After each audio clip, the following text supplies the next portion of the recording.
backgrounds now. I can plug in lights and stuff. It's great. Apart from that, very strange card to try and pick. I feel like a lot of the favourites that are very heavy favourites shouldn't be, and some of the lines are that far apart that I'm questioning my own picks and stuff like that. So this week the mind boggles trying to pick at least 3 underdogs. Yeah, man, it's gonna be hard work. What about you, Keith? How you doing, brother? Look, I'm excited to be here as always. Love talking MMA with the boys. I'm not home right now, as you can see, and I hope you guys can hear me properly. But I'm looking forward to this card and everything Jordan said. It was a tough card to pick. There's so many fights that could go either way, and I'm looking forward to talking about it. Yeah, man. Big up everybody that's locked in right now. Whether you're watching live, whether you're watching on playback, make sure you are showing love to everyone on the platform. Make sure you're checking out the Rambling Dad, the Fight Week Show, Cage Scribe MMA. We're checking out Keith Kick him in the head, making the walk, crossover MMA. Salute to you. And we got MMA normally as well. S Dogs MMA. Make sure you're showing love to all those guys. And big up to the homie as well. The full mount. We always use his videos on our dust-up shakedown, and he pulled up the other day to say what's up. So big up to all those guys. Without further ado, we got some picks to get through. So let's Just rifle before we through get it. into that very quickly, Jord, that is a great background. I like it. Enjoy that one. Thanks. Yeah, man, that's what's up. That's what's up. It was a TV that I hadn't put on the wall for about 6 months. That was my old background. They used to ask me every week. I just used to turn my laptop round to fucking face away from it. He's doing the job, man. He's doing the job. Big up everybody. Okay, we got the very first card. Let's put that up on the. Let's go. Here we go. Right, we got Modestas Bukauskas versus Rafael Kakera. Rafael coming in with a record of 11-1. We got Modestas coming in with a record of 16-6. This fight is happening in the light heavyweight division, and Rafael fighting out Brazil. We got Modestas fighting out Lithuania, but also fighting out the UK. Round the corner from me, friend of the channel, and we're gonna go to Cage Scribe for the live odds. Yep, so we've changed the format and how we're doing odds again, I guess. Give me 2 seconds to try and sort this. They've now changed it from American to decimals and stuff like that. I don't think anybody's interested in that.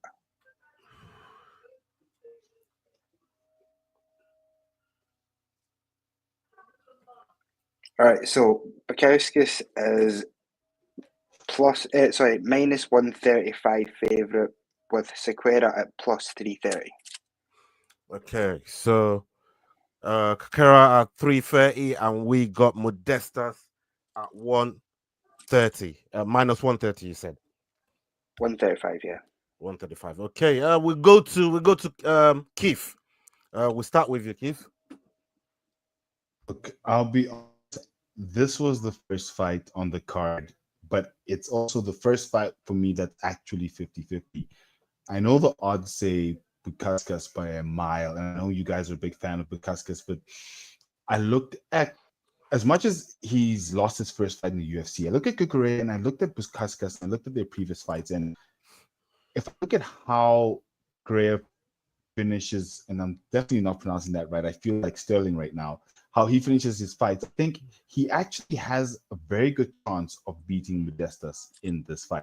So I went Modestas because yes, I did, but I think there is a very, very strong outside chance that Kukure might do it. Kukure, soccer player. Why am I saying Kukure? Kakera. Kakera? That one. Maybe. Yeah. Shout out. That's my pick. That's okay. You're going with Rafael. What about Cage Scribe? Where are you going? Yeah, I'm with Modestas here.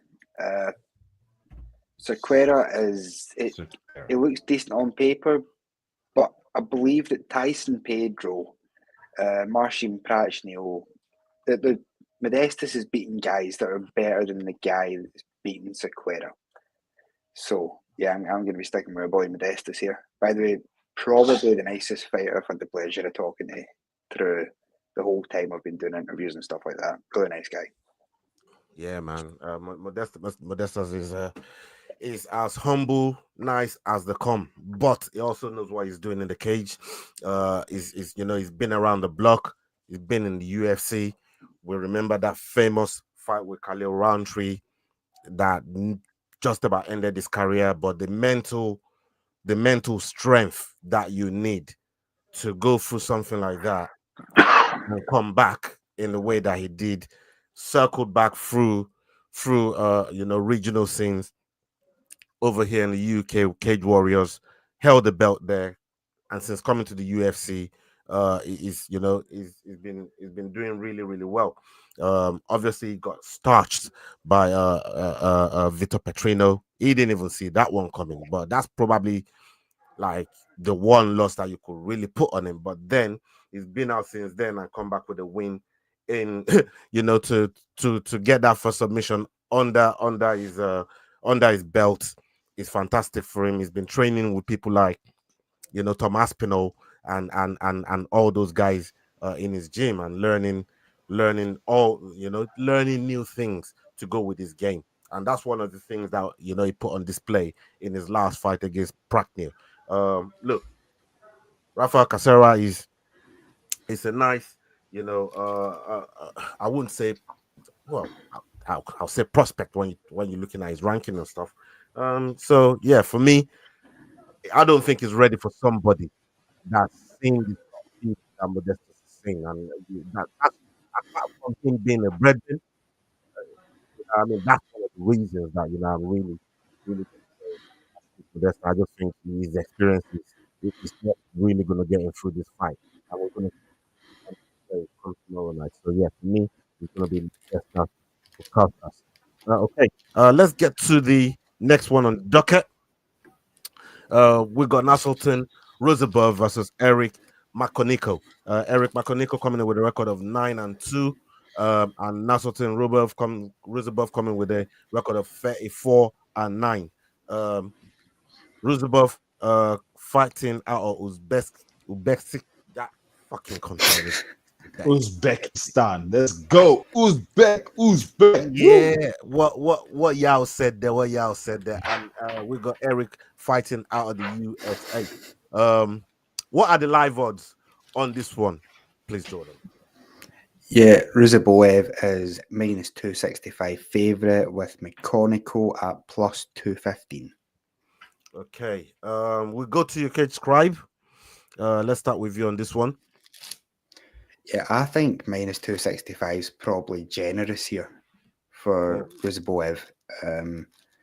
So the guy's facing was knocked out back to back by a guy that was like 4-2, then a guy that was 5-3. He's had maybe one decent win in his career over Maki Pitolo on the downside of his career.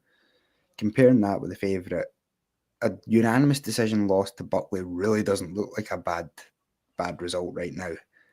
Before that, he bet, was it Bruno Ferreira, the Hulk, who is honestly one of the better fighters in the division. He also managed to finish Dumas, who's physically quite a weird fighter, but a pain in the ass at times, grinds a lot of people out. So I think even at a big favourite price of minus 265, he's still great value here because he definitely should win this. Okay. I'm gonna go with Nasselton myself. I think again, to me, is my experience, and you name some of the fighters that is finished in there. Makoneko just stepping into the UFC as well, and this one might be one too far for him. And you know what?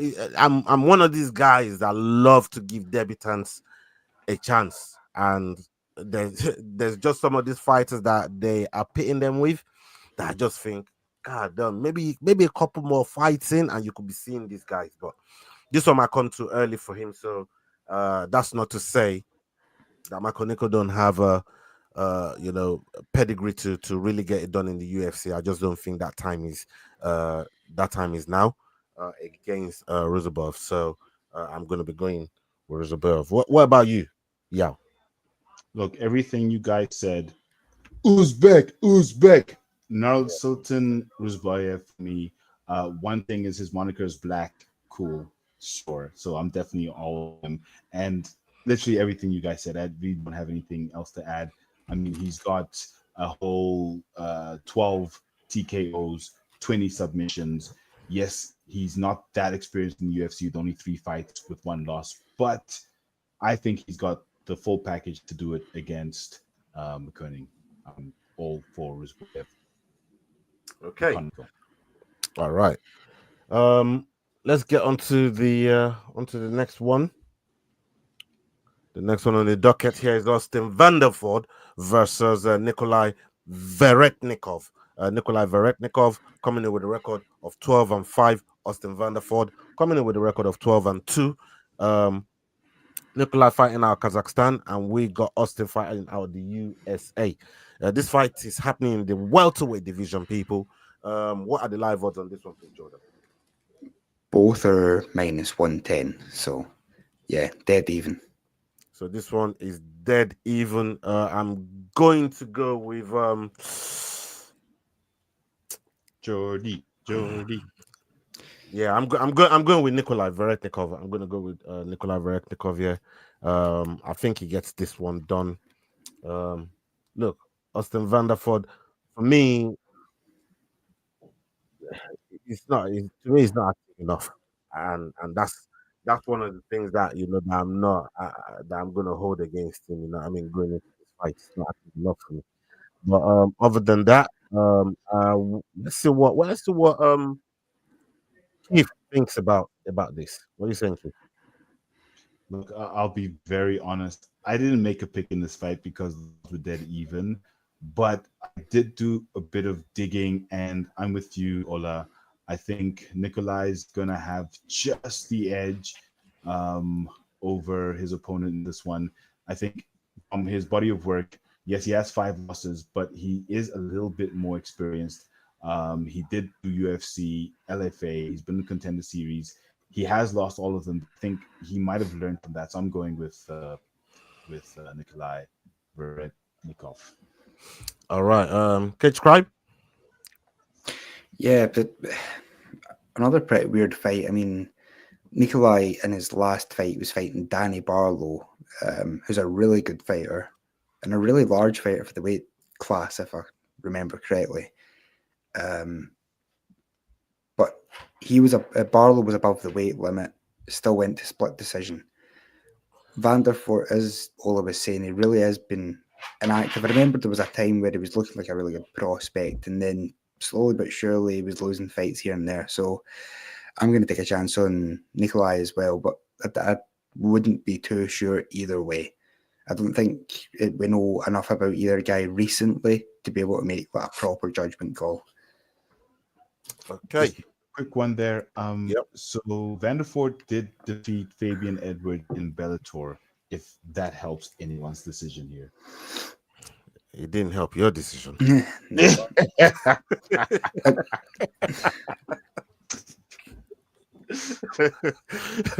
didn't help your decision. Let's move on. You're tricking nobody around here, bro. You know what I mean? Let's go to the next one. I got Ola too many times last year with all that bullshit from Mickey. Yeah, I learned fast on this show, man. Trust me. Okay, let's go. We got Ricky Salmon versus Javid Bashrat. Javid Bashrat coming with a record of 14-1. That's another one of the brothers that's doing mad things in the UFC. And we got Ricky Salmon coming with a record of 20-6. Ricky Salmon coming fighting out of the USA, and we got Javid fighting out of Afghanistan. This fight is happening in the bantamweight division, people. What are the live odds on this one, please? Yeah, so Javid Bashrat is heavy favourite at -230 with Ricky Simone at +190. Yeah, let's stick with you on this.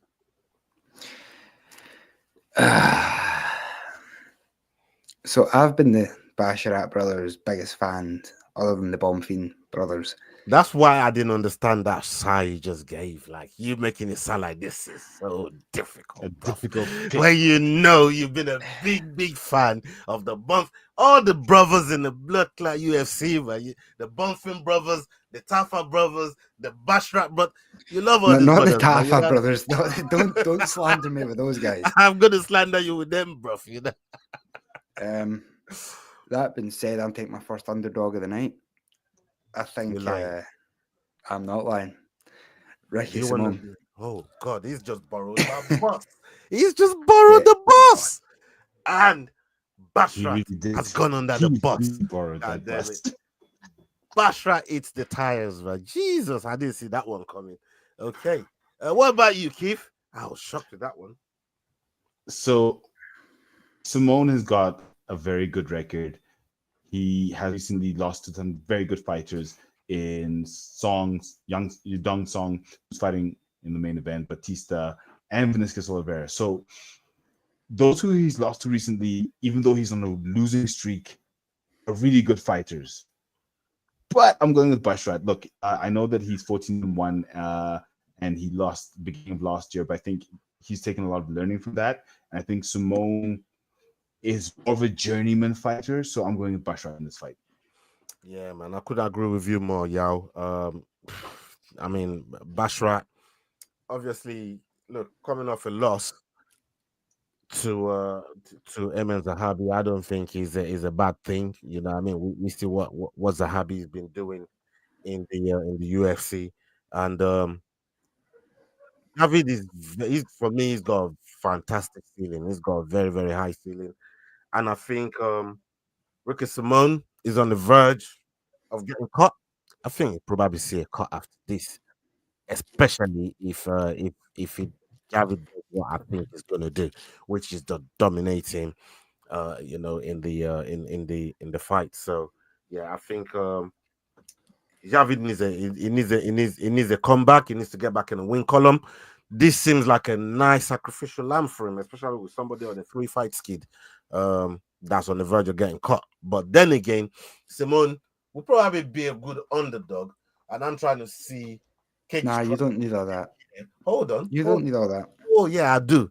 Oh yeah. I think it's gonna be a very good underdog because when he's backed into a corner like this on a 3-fight skid and is staring down the barrel of a cut, who knows what he might do to a Javi Bashra? You know what I mean? But who knows? But don't find out. Just you stick with Javid. Yeah, I'm sticking with Javid. You know what I mean? The way you threw Javid under the bus there, that was crazy, bro. He threw himself crazy. Under the bus. Losing to how? Zahabi's little brother. Oh, come on. You got it. Come on, man. I think you're being a little bit harsher, but we'll find out. Even Zahabi's like fucking 37 and still saying he's a prospect. Like, let's just hang up, boys. Hang up. Come on. Hey, listen, we're gonna find out. You know what I mean? I think. Did he lose you? Did he fuck up your parlay on that fight? Absolutely, he must have. So you still very bitter about that favorite or something. He's just ruined it. You're still very bitter about that. Now I get it. I understand it because I'm like that myself. Anyone fucks up a parlay like that, I'm throwing them under the bus too. Trust me. I see where you're coming from, man. I get you. I'm there with you. I know. I messed up your bet one night. I seen how you throw me under the bus for months after. All right. Let's get onto the next one here. We got Nick Klein versus Mansour Abdul Malik. Fighting in the middleweight division, coming in with a record of 7-0, and we got Nick Klein coming in with a record of 6-1. Both fighting out of the USA. And what are the live odds for this one, please? Yeah, so fairly close one here. Abdul Malik is minus 1,350 favourite, with Nick Klein at plus 800. Did you say very close? Fairly close, yeah. Yeah, it's not close enough, bro. That's crazy. Yeah. Anyone going for too much sugar, Sean O'Malley? Nah. I'm gonna go with Abdul Malik here, man. I'm not even gonna say too much about this one here. I think Abdul Malik is on a tier. And to do the things he did to Todorovic in that fight, that was crazy. But that still rings a bell every now and again. You know what I mean? When you go back and look at that fight there, and coming off the Contender Series with KO, this guy is confident, and I think he's gonna do something back to Nick Klein here. So yeah, I'm gonna. I think the bookies agree, like you said, it's fairly close. I think he's gonna do something back to Nick Klein here, man. I just want to see it happen. What about you, Keith? So mine is more based around the activity of Klein. He's not been that active. Although he has won his recent fight in LFA and Contender Series, but if you look at how often he's been fighting, it's not really often enough to really say he's been doing a lot for him to be fight fit. And I'm 100% with you. I think he's going to do some bad things, and I agree with the odds. So I'm going with Mansoor. Okay. Abdul Malik, in case people don't know who Mansoor is. Cool. Cage Scribe, you picked? Not yet. All right, let's go to you. Yeah, full house here. I think Malik's shown against a much higher level of competition that he can get the job done in the UFC. He beat Dusko, who's probably top 20, top 25. Nick Klein, by contrast, he's beaten two people off note. Everyone else has basically been even record or losing record. So, yeah, you're going to put your faith in the sort of tried and tested here with Abdul. So, okay. Let's get to the next fight on the docket here. Give me 1 second. And Ola's first underdog of the evening. It's coming up. Yep. Andre Fili versus Melquizel Costa. Well, we'll go with Costa. Yeah, Fili versus Costa. Costa coming with a record of 21-7, and Fili coming in with a record of 24-11. Fili fighting out of the USA, and we got Costa fighting out of Brazil. This fight is happening in the featherweight division, people. What are the live odds on this one? Yeah, Costa's minus 120 favorite. Fili is plus 100 underdog. Okay, as I said earlier on, I delivered. My first underdog is coming in here with Andre How Fili. did I know that? And look, this for me is again more down to experience. They both got similar records coming in the last 5, but I think Fili's he's fought the tougher guys, the more experienced guys. He's been in there with some of the best guys, and he's pulled out a lot of surprising wins. That's not to say Costa maybe isn't got better momentum in terms of coming in as a prospect, but for me, I just think Fili is too long in the tooth not to know what he's doing in there against somebody like a Costa. If Fili has one of his very, very good nights, I think he walks out of there with his hands raised. And it's just about experience for me at this point. And I think he has that in abundance over Costa. What about you, Yao? Look, Melquizel. Fantastic name, by the way. He sounds like a wizard. But no, Melquizel is coming in hot where it comes to the odds, but he's number 79 in the world featherweight, whereas Fili is number 29. We saw how Fili performed against 50K Dan Ige. I'm going with my underdog, Andre Fili, just like you, Ola. I think the odds seem a bit skewed to have him as the dog, but I mean, it's a very close one. So I think he's got the package to pull this out. I think Melquizel will not have what it takes to defeat Andre Fili, and I say Fili by decision. Okay, and this is where Jordan is going to go and pick Costa because he wants to be on his own island. Let's go. Nah, I'm picking Mescalin or whatever his name is. See, when you look at his picture, It's what I imagine Khabib looks like when you take acid. That being said, Andre Fili, yeah, much better underdog. He's much better as an underdog here. His reach is something I'm looking for, and I think that Costa, he showed when he first came into the UFC, I thought he might have a chance to sort of make a run, just as I thought Fili was about to be leaving the UFC.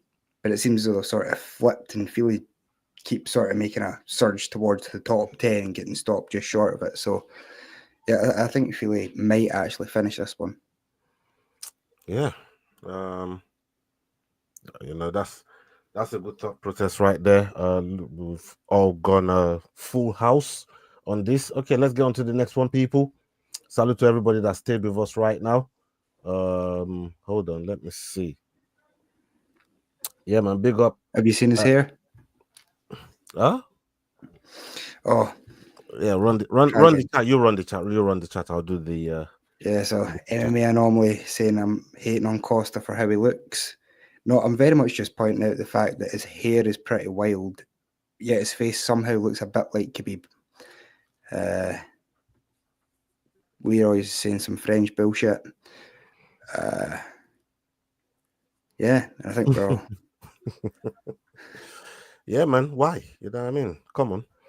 Leroy don't know the meaning of none of them things there. You get me? All right, let's go to the next one. I don't know why he insists on pretending he's French because he's been in Canada for like 20 minutes.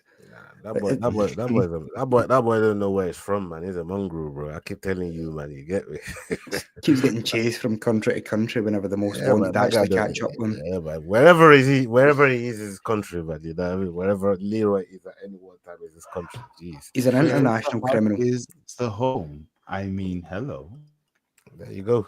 That's me backing up Leroy. Shout out Leroy. No, fuck Leroy, man. It's just don't praise that man or he'll leave.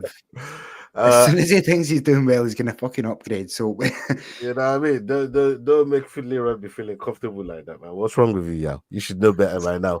Just keep threatening to report his AI sex dungeon. That's how we keep him on a leash. Okay, we got Kitlaba versus Ibo Aslan. Ibo Aslan coming in with a record of 14-1, and we got Kitlaba coming in with a record of 18-10. 1-0 contest, and this fight is happening in the light heavyweight of the division, people. And we have Kitlaba fighting out of Moldova and Aslan fighting out of Turkey. What are the live odds on this one, please, Jordan? Yeah, Aslan's minus 185 favourite with Kutalaba at plus 154. Okay. Kutalaba 154. All right. We come to you, Jordan. We'll come to you on this one first. Yeah, I think this one's going to be wild for as long as it lasts. It's one of those fights, you know exactly how it's going to go. They're going to be throwing wild haymakers at each other. Both of them are probably going to be rocked at some point. But you have to assume that Ibo has the fresher chin of the two and the more educated striking. Yet Kutalaba in his younger years could just go full-on berserker mode and sort of mow down opponents without too much worry for defense. After being knocked out a few times in your career, that ability goes away to just keep taking them on the chin, where I think Aslan's probably going to catch him. It'll be the first round. Both guys will end up rocking each other, and Aslan will put him away. Okay. I'm going to go with Aslan as well for a lot of the reasons you mentioned. It's just got more genetically. I wouldn't even say genetically. I just think it's God given, man. Like what the things that he does when he throws and he connects. You get like a Francis Ngannou type vibes off of the way he puts people away, man. This guy is just lethal, and he looks lethal in every fucking way you can imagine. And so does Kutlaba, but there's this thing with Kutlaba for me. It's more fight IQ than the power that he has and the way he delivers the power. We Kutlaba, I just think he does a lot of crazy shit.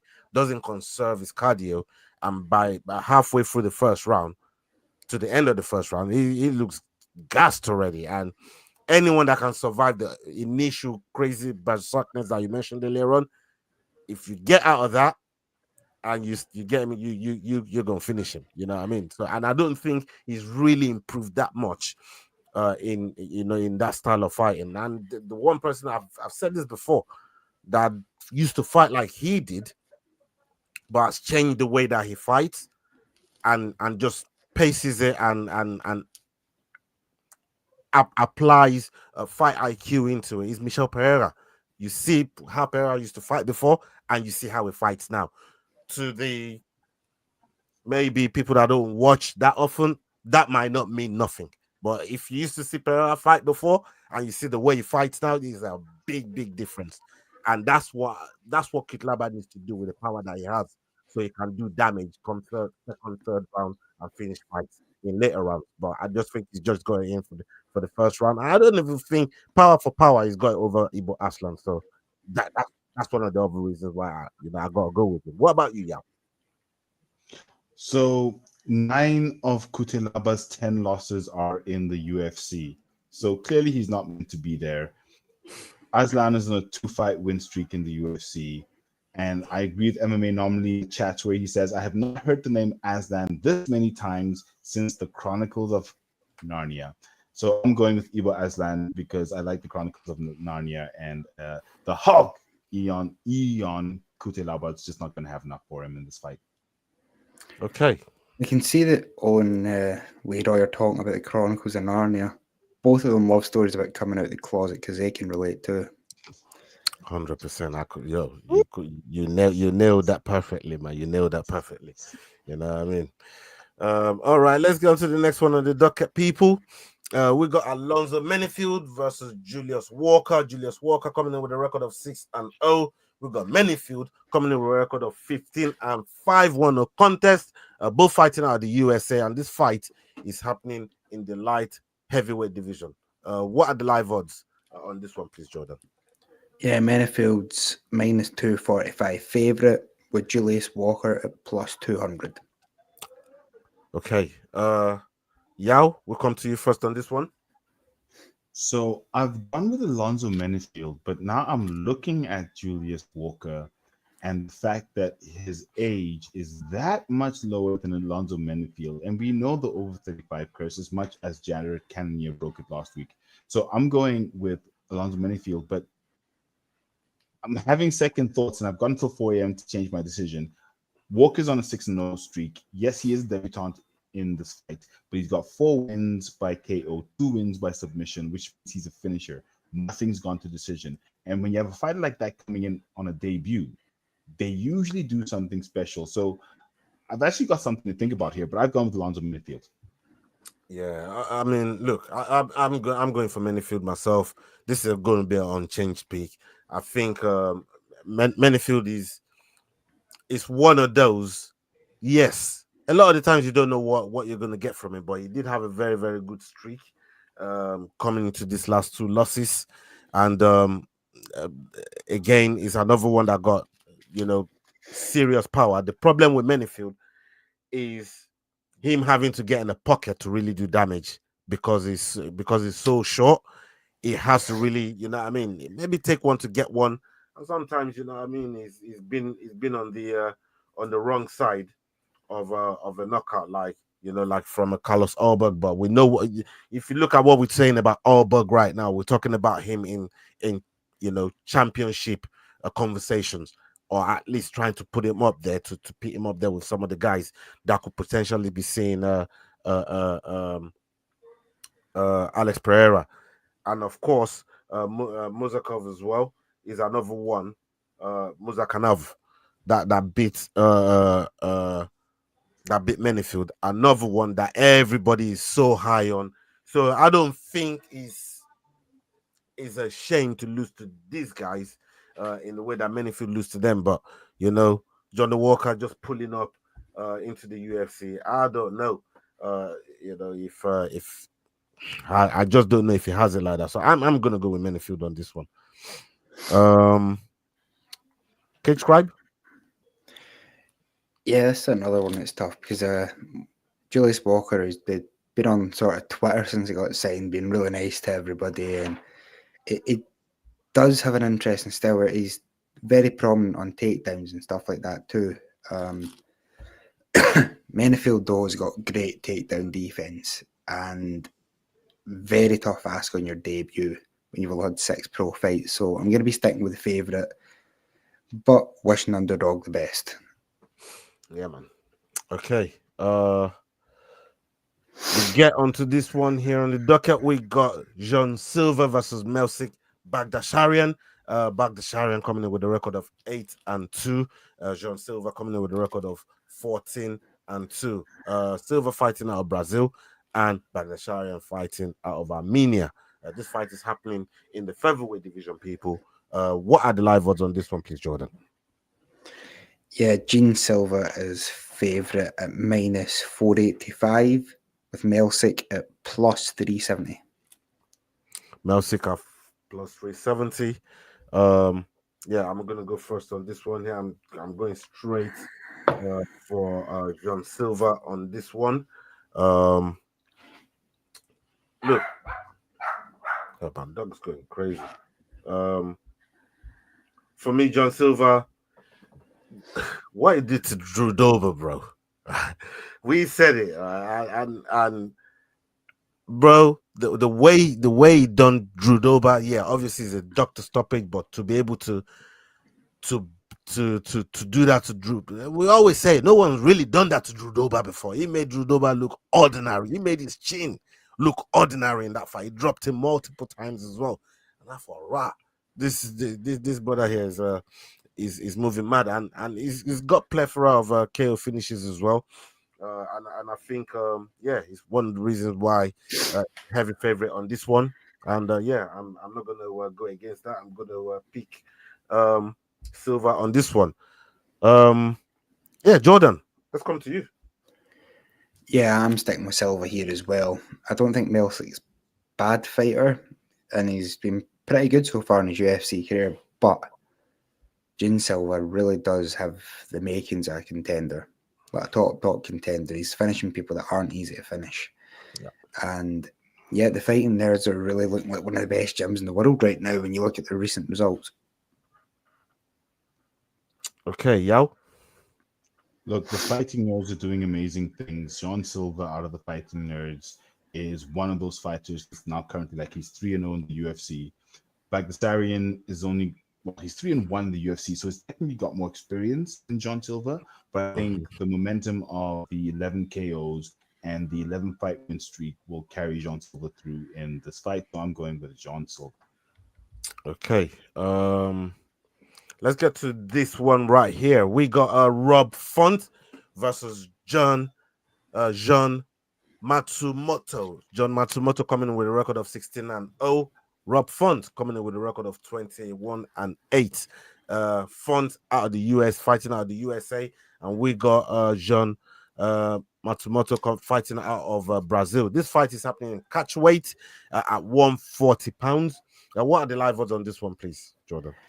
Yeah, Matsumoto is favourite at minus 162 with Rob Font at plus 136, which I'm pretty sure there's been a big change in favour of Rob Font as of late. Yes. And this is going to be my second underdog right here. I'm going to pick in Rob Font on here. I've seen Rob Font in there with some of the with some bad individuals that I rate, and you know, some he lost to, some he got wins off of. I'm looking at it right here, and beating Adrian Yanez in the way that he did, because I actually thought, no, you know what, Adrian gets the better of him, and he just went in there and just cools him and just destroyed his legs. And we, you know, he's got fights with Corey Sandhagen, yeah, albeit a loss. Davison Figueiredo. We're talking people that are like in that top 5 conversation, saying being a former champion or championship material. And on top of that, Kyla Phillips as well, getting a win against Kyla Phillips. it's not a bad thing to do in the UFC. That just shows me that you know your way around. I don't know that much about Matsumoto coming into the fight. Obviously, yeah, he got a win against Brad Katona, and Brad Katona is a fighter that actually right. You know what I mean? And it's one of those that you got to look at. If you get a win against Brad Katona, you you got to be really, really good. And he snatched a submission against Dana Geta as well, which is probably one of the reasons what's put him favorite. But I think the calibers of fighters, you know, that Rob Font is seeing, for me, is what is going to put him ahead here. So I'm going to go with Rob Font for my second underdog. Yo, you've been doing funny faces. Thank you. Eventually, because I mean, I'm being asked why I'm doing this, and like, okay, but the reason I'm doing that is that's my best Rob Font impression. Because every time Rob Font fights, he loses his eyes. He literally becomes this guy. He has no pupils. He has no eyes. This is Rob Font in every fight.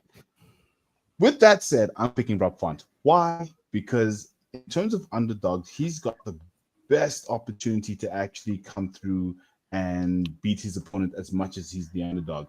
I mean, if his opponent is John Matsumoto, like you said, we don't know too much about him. He is an undefeated fighter in terms of having a 6-0 record, but he's only 2 fights in the UFC, both 2 wins. But Rob impressed me in I think his last fight. I was like, oh, Rob Font, lame, pathetic. He's not going to do anything. And he actually beat Kyler Phillips. And like you said, if you look at who he's lost to, Figueiredo, Sandhagen, Vera, Aldo, he's a very experienced fighter fighting the right name. So I'm going with Rob Font as my underdog in this fight. And you know the craziest thing as well. All these names you mentioned, they aren't finishing him. They're not finishing him. You know what I mean? Yeah, they're getting decision. Decision wins against him. They're not. Vera didn't finish him. Figueredo didn't finish him. Sandhagen didn't finish. Like none of these guys finished him.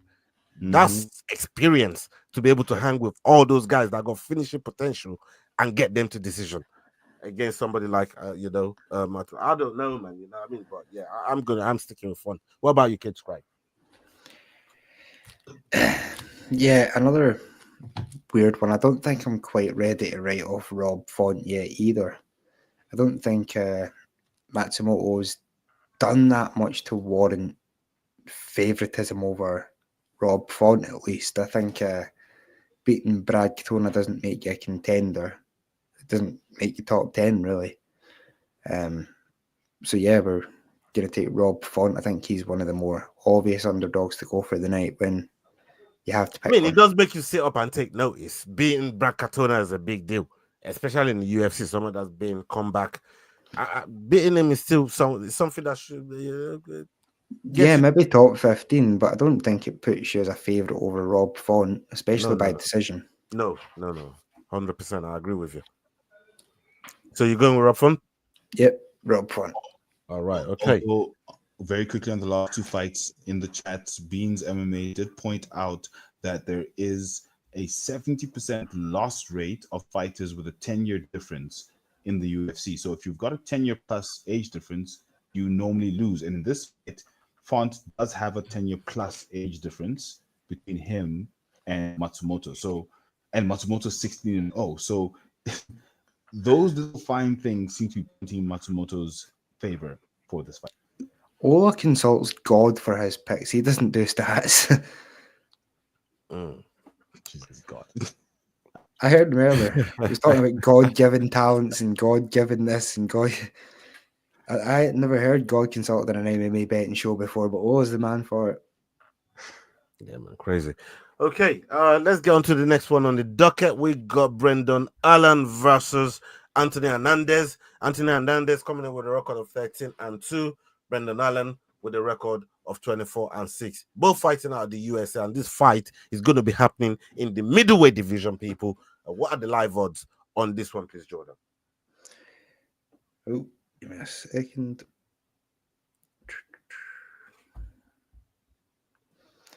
Yes, so Anthony Hernandez is the favourite here at -340 with Brendan Allen at +270.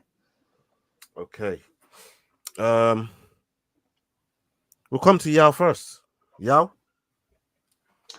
I don't like Brendan Allen. He's been talking too much shit on Dricus's name recently. Sure, he's a sort of decent fighter. He's beaten Chris Curtis, Paul Craig, Bruno Silva, sure. But he did lose to Imavov, who we've now seen Izzy. But I don't think he's going to have enough for Hernandez, Fluffy Hernandez in this fight. If I look at Hernandez and his record, he's 7-2 in the UFC, but both of his losses have come in the UFC, whereas Allen had lost 3 fights before he got to the UFC. So for me, I think he's just got that additional edge over Ben Allen. And sometimes, yes, the more experienced fighters have the more experience, but not necessarily the more skill, especially when you start to look at their record. And I mean, Ben Allen is now 29. It's not that old. I'm going with Anthony Fluffy Hernandez in this fight. What about you, Kid Scribe? Actually older. Mind your own business, man. Tell us your pick. Yeah, it's your pick, mate. I don't know that it is, man. I don't know that it is. All right, I'm going to be sticking with the favourite in this one. Brendan Allen. I've got a fear that when they get in the cage, Brendan Allen's just going to look so much bigger and stronger than him. That being said, I think Hernandez is probably beating better guys than Brendan Allen. So, yeah, we'll stick with Hernandez, but only tentatively. Yeah, this one's going to be a full house. Misha Pereira, that I just praised very, very highly, was Hernandez's last work. And, you know, he finished him with ground and pound. And for me, and it's hard to pick against Hernandez, man. Like, that guy is brutal. He's relentless. He's just on you the whole time. You don't get no breathing space from him. He doesn't let you rest. And Brendan Allen is a fighter that likes to look for rest spaces.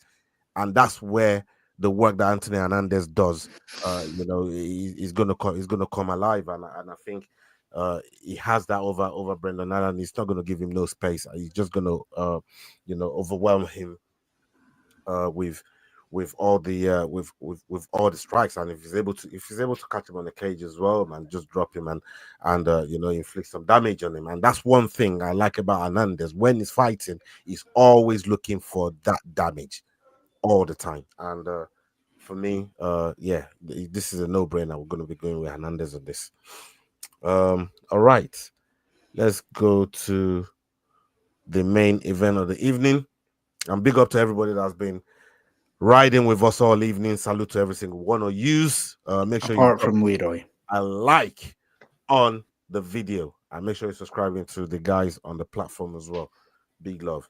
Okay, we got Henry Cejudo versus Song Yadong. Song Yadong coming in with a record of 21-8, no contest, and we got Henry Cejudo coming in with a record of 16-4.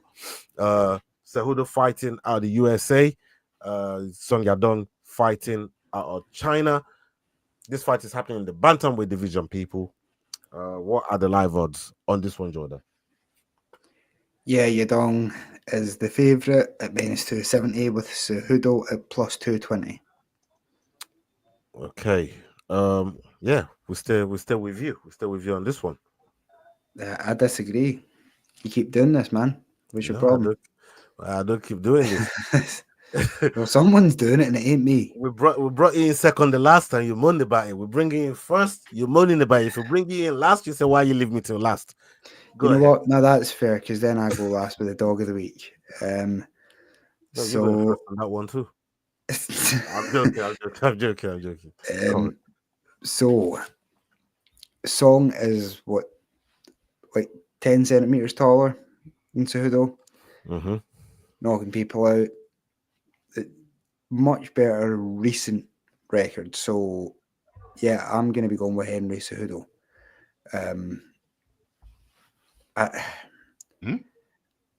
It wasn't meant to make sense, man. Yeah, I'm going with underdog here. I think Henry's been a lot more quiet and a lot more serious this time out than he has been for his last few fights. I've got a funny. Yeah. What just down this Wednesday just gone? We were just talking about Henry not minding his business and keeping his nose clean and concentrating on the fight. When it Yao, you remember that? I don't know if he's been concentrating like you think he has been, but please continue.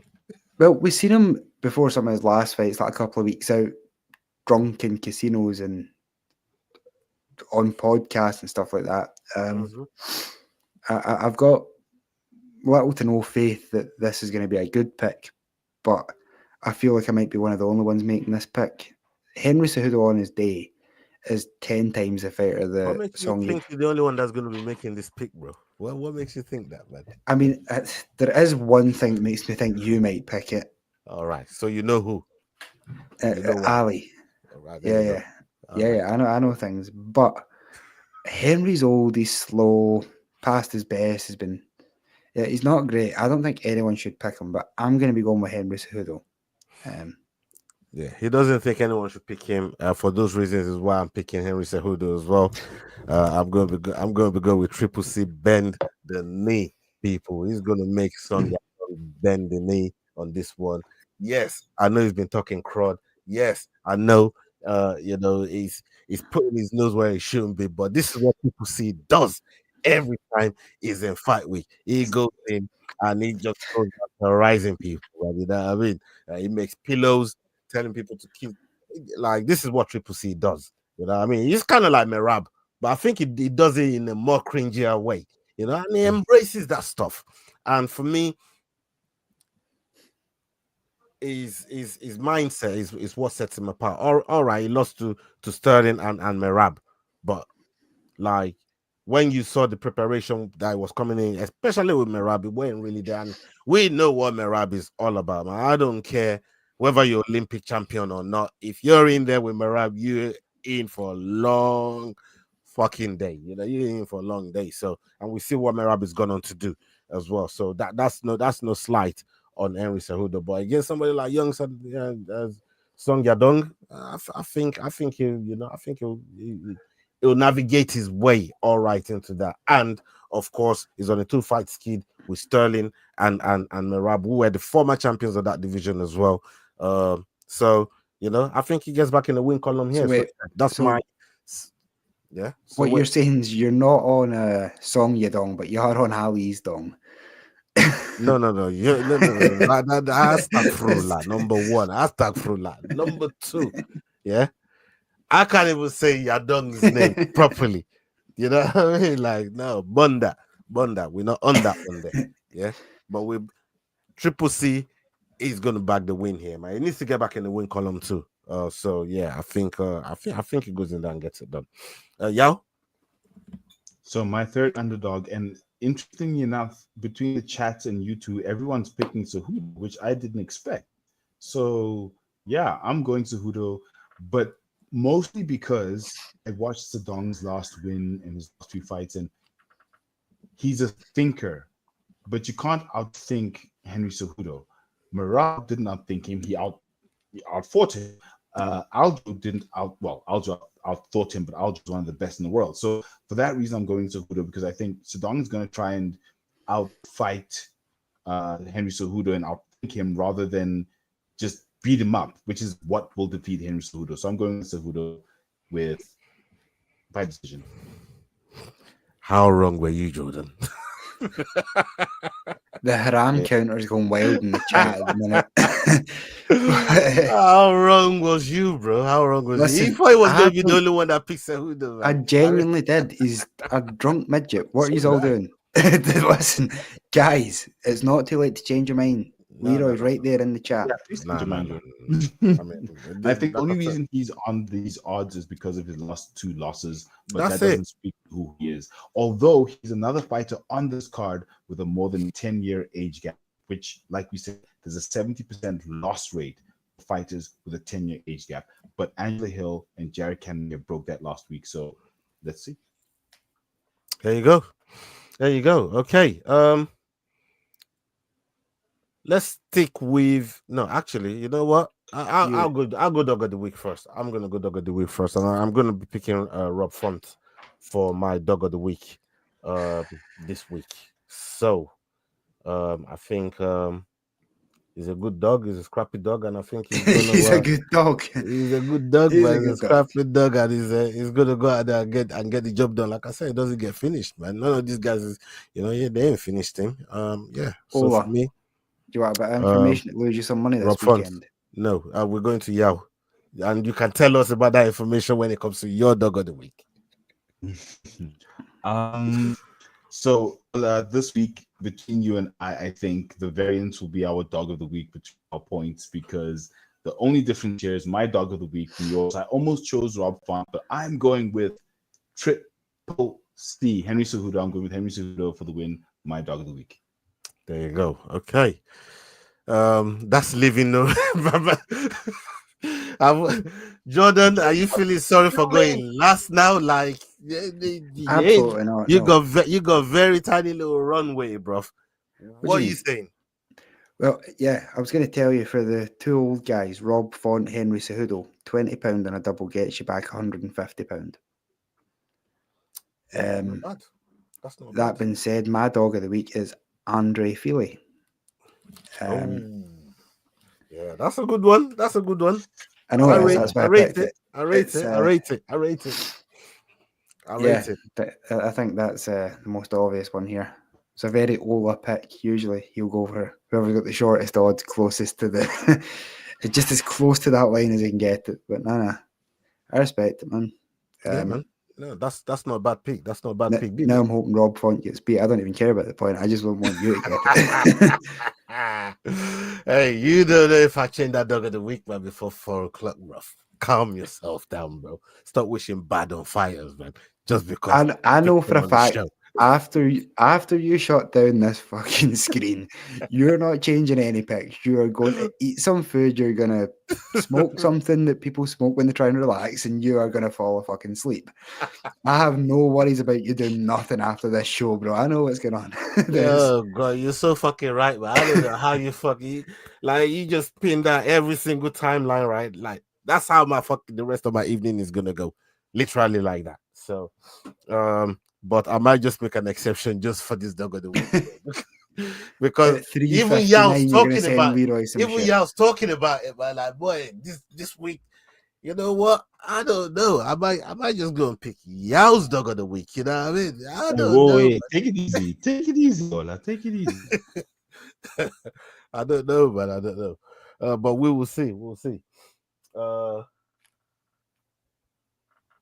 Hold up. What's this? Props to Jordan for stepping up with his setup, clean, and a nice haircut doesn't hurt. Bad is taking up. Oh Lord! Why are you giving that guy airtime? The reason we keep him in the fucking basement. This is what I'm saying. I mean, he's always bigging up your Dricos Duplessis fucking hairstyle. You're gonna. I mean, it's kind of making me uncomfortable at this point. Oh, I'm gonna fucking put in one of those sexual harassment at work suits. You got that DDP hairstyle going up, man. You know what I mean? So, boy, I don't know, man. Yeah, but hey, Leroy, keep doing the Lord's work in the back, man. Salute to you. All right, that's people. the God's been brought into this tonight. Oh, Y'all just dropped out. Yeah, it's not at home. It's not at home. So we know that at any point that might take place. But yeah, we've come to the end of the stream, anyways. Did you want to say something, Jordan, before we leave? Nah, just everybody make sure to let Leroy know that you don't like him. He appreciates it. It's what he feeds off is the hate. It's how he gets things done. Yeah, he loves that. Apart from that, we're on a long run of UFC events every week. So stick with us. Stick with us, man. We've got a lot of content. Yeah, man. 100%. Salute to you, Jordan. Thank you for pulling up tonight. And come join us next Thursday for Dust Up Shakedown, because Arsenal's back in Champions League next week, Wednesday. So yeah, come link us up on Thursday for Dust Up Shakedown. And we're going to be dropping a couple of videos on the channel as well. And make sure that you're looking for our content on the watch-alongs that we do, the Dust Up Shakedown that we do, some of the videos that we do on our social medias as well. Make sure that you're following us on Instagram, Twitter, and all our profile. That's it. Yeah, man. Yeah. Other than that, hasta la vista, people. We're out. Salute. Love.